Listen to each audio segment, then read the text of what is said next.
Gabonetako lehen gaua.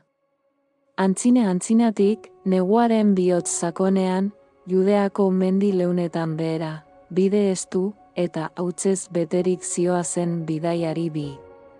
Ilargiak, zeruaren ate grisak zirrikitu txikiz argituz, argi zurbil bat jaurtitzen zien. Horietako bat, emakume gaztea, Mari zen. Bere aurpegiko nekea egia garbia zen, baina begirada gozoan indar sekretu bat distiratzen zen. Bere senarra, Jose ondoan zioan, hotzara txiki bat zorbaldan eta kezkaz estalitako irribarre xumea aurpegian. Ostatua bilatzen, atez ate. Betlehemera iritsi zirenean, ilunabarra jadanik gaueko beltzaran bihurtua zen. Herria jendez gainezka zegoen erroldaren agindua zela eta. Etxe guztietan, leihoetan argi dirdiratsuak pizten ziren.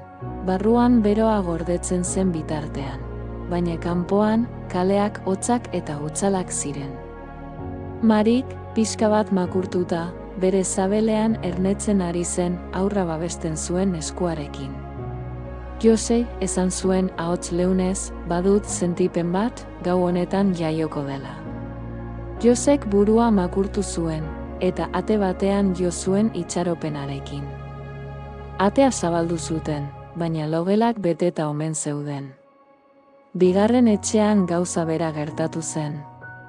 Hirugarrenean, atea ireki zuen emakume zahar batek aurpegian atsekabe antzeko batekin. Ai, bidaiariok, barkatu, baina ezin zaituztet hartu. Ez daukat leku txikienik ere. Horrela, atez ate, desira, kezka eta etsipen pixka batez beterik jarraitu zuten.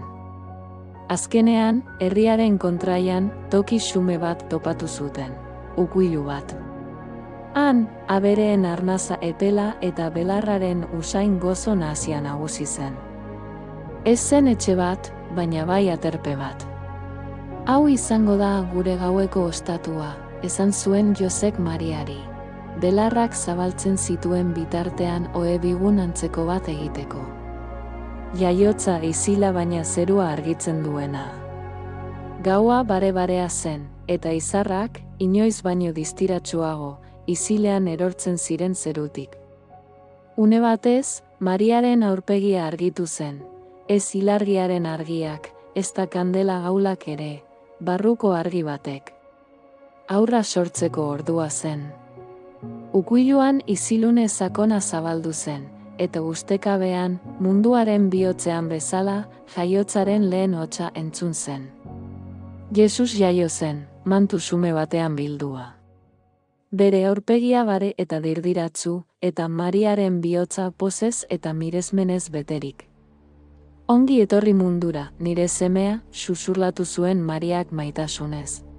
Gaueko izarrak, ordura arte, argitasun apalez beteak baziren ere, bat-batean, baten distira goratu zen. Izar handiak, bere argi berri eta sakonaz, zerua zabaldu eta lurrean jaio berri zen, aurra seinalatzen zuen. Artzainen bizita. Betlehem inguruko zelaietan, artzainak beren artaldeak zaintzen ari ziren. Haize hotzak ardiak bildu, eta zu txiki baten inguruan ezertzera behartu zituen. Bat-batean, zerua argitu zen, eta artzainek, izututa baina liluratuta, argi zabal batek inguratuta ikusi zuten euren burua. Ez beldurtu, esan zuen ahots leun baina indartsu batek. Poza handiko berri dakarkizuet, gaur, Davidien hirian, salbatzailea jaio da.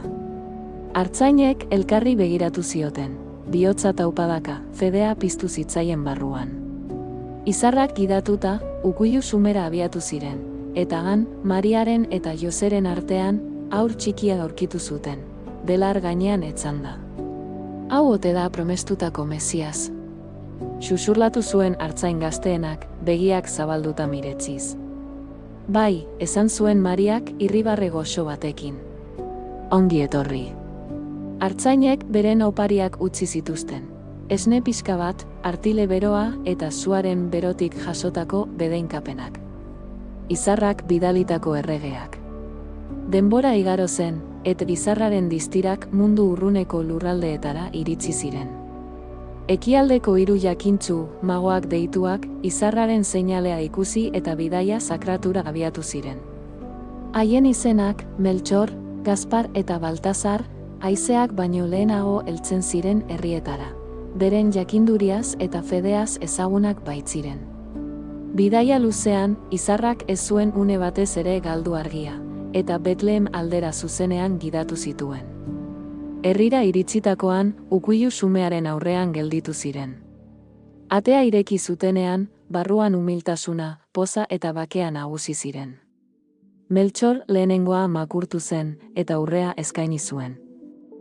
Haur honen jaioera erregeen handitasuna merezi du. Gasparrek intzentsua eman zuen. Bere jainkozko izaera ohoratzeko. Baltasarrek mirra jarri zuen haren oinetan. Bere gizatasuna eta etorkizuneko sakrifizioa gogoratzeko. Mariak eta Josek esker onez hartu zituzten opariak, baina opari guztien gainetik, mundura etorritako argia sentitzen zuten. Jesusen errukia eta maitasuna.